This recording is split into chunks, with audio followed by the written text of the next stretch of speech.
académica, la disciplina científica o en este caso nuestra visión de lo que podremos entender como filosófico, en tanto que lo enseñen como un Padre Nuestro, por más que se diga que es secular, que no tiene nada, tiene que ver con cuestiones religiosas y demás, de nuevo recae en esta figura de adoctrinarte en tanto tú no seas consciente de, de esta especie de conducción que te está otorgando y en este caso a título de razón. Adelante, Anatoly.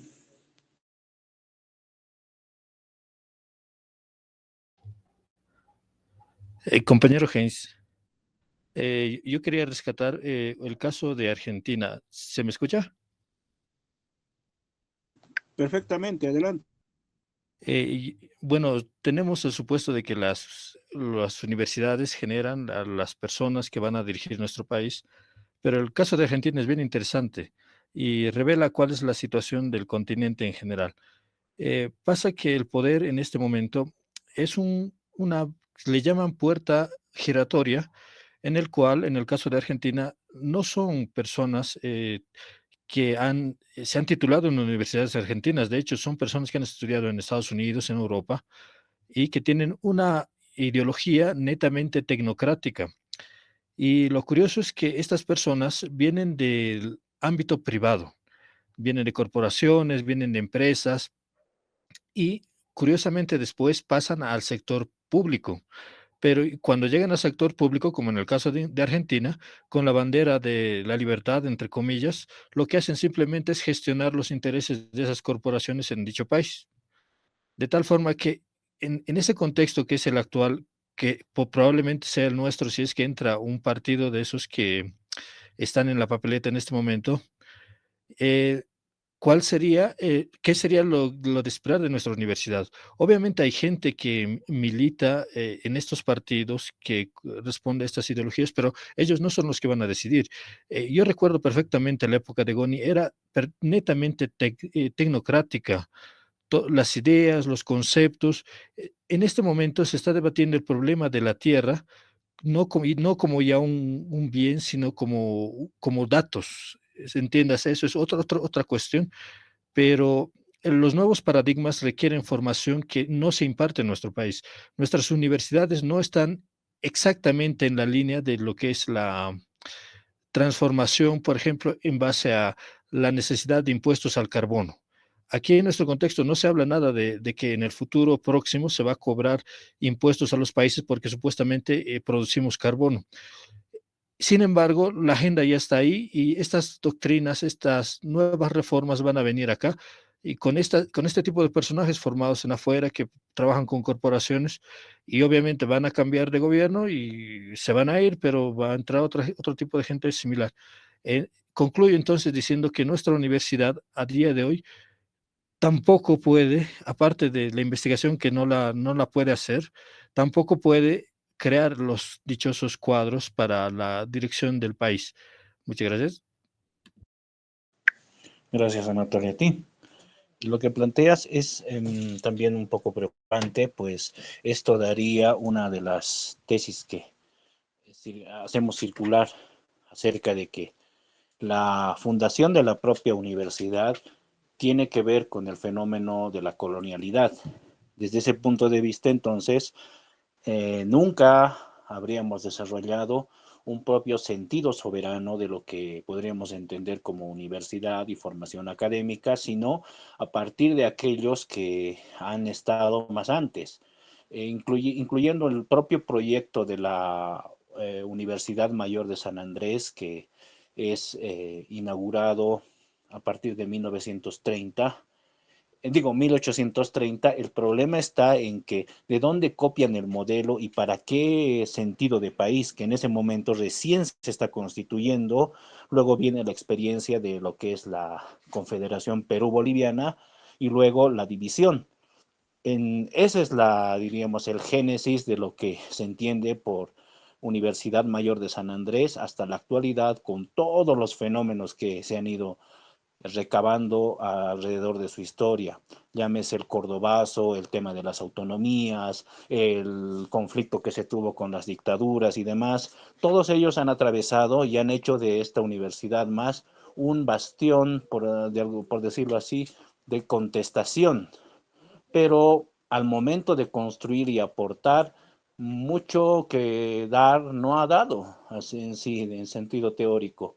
Si uno hace memoria en este instante, ¿qué docente, más allá de sus destacadas participaciones o el trabajo de años concentrados en sus carreras específicas, ha trascendido lo que es la barrera internacional para decir, este es un producto aporte de San Andrés hacia lo que es la cultura y la ciencia como tal? Son raros, rarísimos los casos de aquellos que evidentemente, e incluso, pero ahí viene la pregunta también, ¿quiénes los están reconociendo para decir, eh, posiblemente sí, han destacado, pero en últimas, a favor del sistema, en últimas? Muchos de ustedes deben conocer la figura de Escalante, que es reconocida en Estados Unidos por educar a gente de escasos recursos, gente que incluso estaba tendiendo a ser desechada por el sistema, pero como él, mediante sus metodologías de enseñanza y demás en matemáticas, los como que reeduca y los inserta de nuevo en el sistema. Eso puede ser digno de reconocer desde las vistas del sistema. Mucho de político no sé, no sé si tiene, pero es, diríamos, loable en función del sistema. Sin embargo, desde una función crítica, una función que puede ser entendida ahora como una soberanía del conocimiento, mucho más no ha dado que ver. El caso, por ejemplo, que muchos acá trabajamos, y más allá de que a algunos les guste o a otros les dé tirria, el caso de Enrique Dussel incluso podría ponerse a juicio de que hasta qué punto el desarrollo de su filosofía de la liberación puede ser considerada un aporte desde lo que es el lado latinoamericano como tal y un proyecto a favor crítico de lo que es el sistema moderno como tal. Ahí queda la polémica porque luego de su muerte ya se han venido aquellos que se han dicho o arrobado ser sus discípulos legítimos, bueno, están ahora más que todo haciendo comercio académico de lo que es su figura. A eso es a lo que, pero que lleva lo que es este sentido empresarial de lo que es la academia como tal y de nuevo reinsertándonos en el sistema y haciéndonos olvidar esas raíces críticas en las que deberíamos trabajar. Bueno, Juan Manuel, no sé si tienes algún comentario acerca de esto. Bueno, hablando de autores, en primer lugar, o sea, autores argentinos que tengan este vínculo con las potencias de primer mundo, las grandes universidades, creo que han sido todos de los más relevantes que han tenido. Mencionabas a Dussel, quien también ha tenido esta relación con las grandes universidades, con este sistema más propio del neoliberalismo más exacerbante que podría existir. Pero no solo él, por ejemplo, está Walter Mignolo, por ejemplo, el fundador del Giro de Colonial, que también es bastante, o ha heredado bastante de la Universidad Europea, Americana. A veces yo pregunto, al menos, dentro de un propio conocimiento, dentro de la búsqueda de saberes, es bastante complicado encontrar una figura que no haya pasado por los filtros de las grandes universidades. Por eso ponía al inicio también la cita de Fausto Zeinaga, que fuera del uruguayo citaba a Marcuse, alguien que es alemán, que ha tenido su carrera política y académica en los Estados Unidos. Entonces, esta relación que va a haber también de la construcción del conocimiento propio, siempre va a chocar y va a chupar de las grandes universidades, de la gran universidad liberal más que todo. Entonces, yo invitaría a los compañeros a encontrar un autor que haya tenido estas relevancias sin formar parte de este eje crítico que ha tenido la universidad, que podemos criticarlo, odiarlo, pero al final es algo tan absoluto que nos termina de alguna manera succionando incluso a aquellos que aparentemente tendrían ideas contrarias y críticas, porque pone los filtros y los estándares para que todos de alguna manera construyan un planteamiento teórico, filosófico, incluso científico, especialmente científico, a partir de las universidades estas. Bien, y agregar a todo esto quizás una pregunta para ir ampliando lo que es este conversatorio. ¿Puede existir una conciencia política apolítica?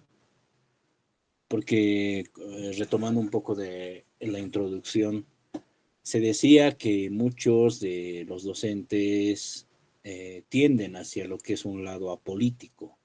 Y sin embargo, con esta postura no estarían también dando una posición política como tal, a título incluso de libertad de cátedra o demás, se pone también dentro de esto. Bueno, compañeros, quien quiera servirse, levantar la mano para continuar con el conversatorio, adelante. Sí, adelante, Noel. ¿Qué tal? Buenas noches. Creo que hay una serie en el CIDES, lo acabo de pasar el link sobre el concepto de la universidad que la UNS hacía hace un tiempo.